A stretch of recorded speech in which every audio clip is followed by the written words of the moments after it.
Bismillahirrahmanirrahim. Elhamdülillah ve salatu ve selamu ala Resulillah ve ala alihi ve ashabihi ecmain.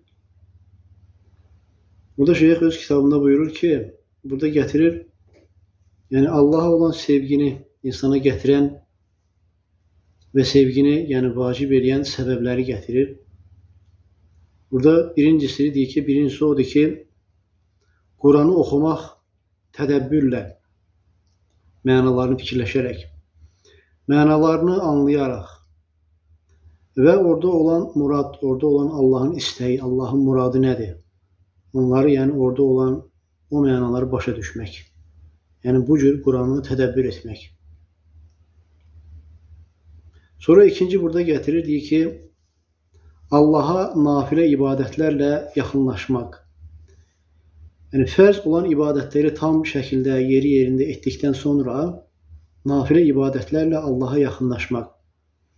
Çünkü onlar insanı yani sevilen derecesine çatdırır. Yani insan bu halde olursa, bu nafile fərzləri tam şekilde yerine getirdikten sonra nafilelerle Allah'a yakınlaşırsa insan Allah tarafından sevilen olur. Yani Müslüman, mümin Allah tarafından sevilen olur. Üçüncü deyir ki, her bir halda davamlı şekilde Allah'ı zikretmek. Her bir halda dillə, qəlblə, əməllə ve hal bakımından, yani her bir halda Allah'ı davamlı şekilde zikretmek, davamlı şekilde. Ve burada buyurur, diyor ki, yani kulun Allah'a olan sevgisinden, Allah'ı sevmeyinden olan nesibi, payı, onun yani zikirden olan nesibine, payına göredir. Yani ne kadar Allah'a olan zikirinden nesibi, payı var, o kadar da Allah'a olan sevgisinden payı var, nesibi var. Sonra dördüncü burada getirir ki, yani o nefsi istekler yani insana üstün gelen vakti özünün istediği şeylerden Allah'ın, yani özünün sevdiği şeylerden Allah'ın sevdiği şeyleri üstün tutmak, onları öne çekmek ve onlara tərəf, Allah'ın sevdiği şeylere tərəf can atmak. Hatta onlara tərəf yükselmek çetin olsa da, çünkü nefsi istekler insana, yani o üstün gelen vaxtlar, yani o öyle bir vaxtdır ki insan onda yani Allah'ın sevdiği şeyi öne çekmek çetin olur. Lakin insan çalışanda Allah Teala'nın yardımıyla Allah ona o işleri, Allah'ın sevdiği şeyleri öne çekmeyi insan için yani o asanlaşır. Yani bu cür çalışanda, yani davamlı olarsa, çalışarsa, Allah'a sığınarak, Allah'a tevekkül ederek, yani Allah Teala ona yardım edir ki ve bu Allah'ın yardımıyla o Allah'ın sevdiği şeyleri özünün sevdiği şeylerden öne çekmeye müveffek olur. Sonra beşinci getirir, deyir ki, yani kalbin Allah'ın adlarını, onun sıfatlarını yani bilmesi ve onlara şahit olması ve onları tanıması ve deyir ki, ve o kalbin deyir bu bahçada, bu yani bu bahçada ve o meydanda onun gezip dolaşması. Kalbin daim yani bu cür olması, bu Allah'ın adlarını ve sıfatlarını müşahede etmesi, onları tanıması, bilmesi. Ya buyurur, diyor ki, kim Allah'ı adlarıyla ve sıfatlarıyla ve fiilleriyle, Allah'ın ettiği işleriyle Allah'ı tanıyarsa, adlarıyla, sıfatlarıyla, ona göre Allah'ın adlarını ve sıfatlarını öğrenmek yani mühim meseledir. Kim deyir Allah'ı adlarıyla ve sıfatlarıyla tanıyarsa ve onun fiilleriyle tanıyarsa, mümkün değil ki Allah'ı sevmesin. Yani mutlak yani Allah'ı sevecek. Sevmemesi mümkün değil. Ona göre o Allah'ın adlarını ve sıfatlarını nasıl inkar edenler var. Onlar diyor ki kalpleri yani sevdiğine aparan o yolda yol kəsənlər kimidir. Yəni qəlblərin o Allaha tərəf getməsində, o yolda bunlar, yəni Allahın adlarını, sifətlərini inkar edənlər deyir ki, onlar yəni yol kəsənlərdir.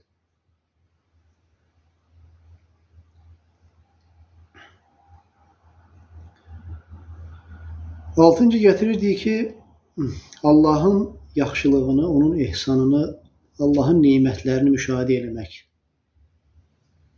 Və o Allah Taala nemətləri var, yəni gizlində olan, açıqda olan. Və buyurur deyir ki, yəni belə olmaq insanın yəni Allahı sevməsinə səbəb olur. Allah Taala'nın yaxşısını, Allah Taala'nın etdiyi yaxşılığı, onun ehsanını, onun nemətlərini yəni müşahidə etmək, Allah Taala'nın gizlində və açıqda olan nemətlərini, yəni bu şeyləri müşahidə etmək səbəb olur ki, insan Allahı sevməsinə. Sonra 7-ci burada gətirirdik ki, bu 7-cisi, yəni bunların ən təəccüblüsüdür. Yəni ən təəccüblüsüdür və həqiqətən də elədir. Və buyurur deyir ki, qəlbin Allahın qarşısında bütünlüklə sınması. Qəlbin Allahın qarşısında bütünlüklə sınması. Və doğrudan da elədir. Məsələn, biz götürə bilərik Əbu Bakırın qəlbi. Yəni peyğəmbərlərin qəlblərindən sonra Əbu Bakırın qəlbi yəni seçilmiş bir qəlb idi. Ona görə Əbu Bakır Siddiq idi. Yəni Allahdan gələn xəbərləri, Peyğəmbərin sallallahu əleyhi və səlləmdən gələn xəbərləri eşidən kimi yəni təsdiq edirdi, qəbul edirdi. Yəni Əbu Bakırın qəlbi tam şəkildə öz Rəbbinin qarşısında yəni sınan bir qəlb idi. Yəni tam şəkildə Allaha təslim olmuş bir qəlb idi. Ona görə əmirlər və qadağanlar gələndə yəni həmən qəbul edirdi, yəni təsdiq edirdi. Ona görə burada deyir ki, şeyx deyir ki, bu 7-cisini gətirir, deyir ki, o ən təəccüblüsüdür. Qəlbin Allahın qarşısında bütünlüklə sınması. Həqiqətən qəlb Allahın qarşısında bütünlüklə sınarsa, Allaha təslim olarsa, Allahın əmirləri, qadağanları yəni gəldikdə onları qəbul edir, qəbul etməyə müvəffəq olur. Sonra 8-incisi gətirir, deyir ki, ilahi eniş, ilahi nüzul vaxtı, yəni ilahi eniş vaxtı, yəni sənin yəni qəlbin Allahla xəlvətdə, təklikdə olması, sənin yəni Allahla xəlvətdə, təklikdə olmağın, yəni gecə namazı deyir ki, təklikdə, xəlvətdə olmağın onunla danışmaq üçün namaz qılan müsəlman, mömin Allahla danışmış olur. Və ona görə deyir ki, o ilə danışmaq üçün, onun kəlamını oxumaq üçün, tilavat etmək üçün və o vaxtı yəni qulluq ədəbi ilə, ədəbli şəkildə Allahın qarşısında durması, yəni o ilahi eniş vaxtı, gecə namazı, yəni insanın bu vaxtı yəni Allahın qarşısında qulluq ədəbi ilə, qul olaraq ədəbli şəkildə Allahın qarşısında durması, yəni bu formada gözəl ibadət etməsi, Allahla tək qaldığı vaxt və deyir ki, sonra da bu etdiyi bu əməli ibadəti, yəni istiğfarla Allahdan bağışlanmaqla və tövbə ilə başa vurması və beləcə sona çatdırması. Yəni bu Allahın sevgisini insana gətirən səbəblərdəndir. Sonra 9-cusunu gətirir, deyir ki, yəni Allahı sevənlərlə, sadiq olanlarla, doğru olanlarla oturmaq və deyir ki, onların kəlamlarının ən yaxşılarını onların ağzından götürmək. Onlardan götürmək, necə ki, meyvə dərən vaxtı meyvənin ən yaxşısını dərdiyin kimi. Və burada buyurur, deyir ki, danışdığım vaxt sözün məsləhətdir, yəni məsləhət baxımından sözün üstün olanını danış. Üstün olanını danış və onda bilərsən ki, bu senin halının daha da yaxşılaşmasına səbəb olur. Sənin öz halının daha da yaxşılaşmasına səbəb olur və başqasına da sənin faydan toxunur. Onun üçün də fayda vermiş olursan. Sonra 10-cu burada gətirirdik ki, bütün qəlblə Allahın arasına girən bütün şeylərdən uzaqlaşmaq. Yəni o şeylər ki, səni Allahdan uzaqlaşdırır, sənin qəlbini Allahdan uzaqlaşdırır. Yəni bütün o şeylərdən uzaq durmaq. Və bu 10 dənə şeyi gətirir. Və sonra da axırda buyurur ki, sonunda deyir ki, bu 10 dənə səbəb deyir ki, sevənləri, yəni sevgi dərəcəsinə aparıb, sevgi dərəcələrini aparıb çatdırır. Sevənləri, yəni Allahı sevənləri aparıb o sevgi dərəcələrinə çatdırır.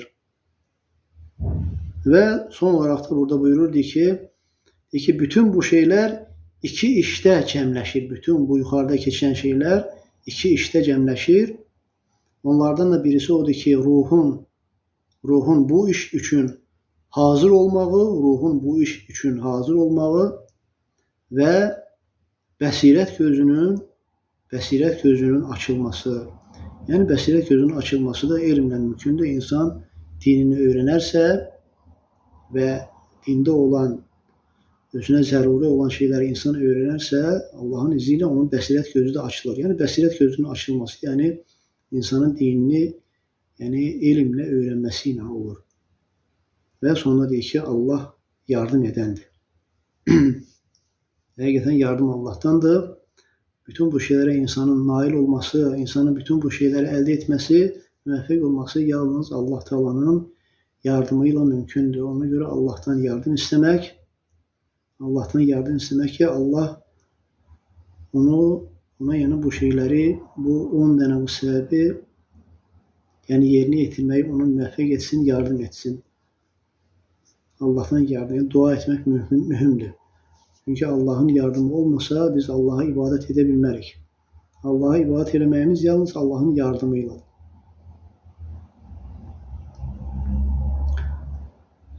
Subhanakallahumma və bihamdik, əşhədu en la ilahe illa ente, estağfiruke və etûbü ileyk.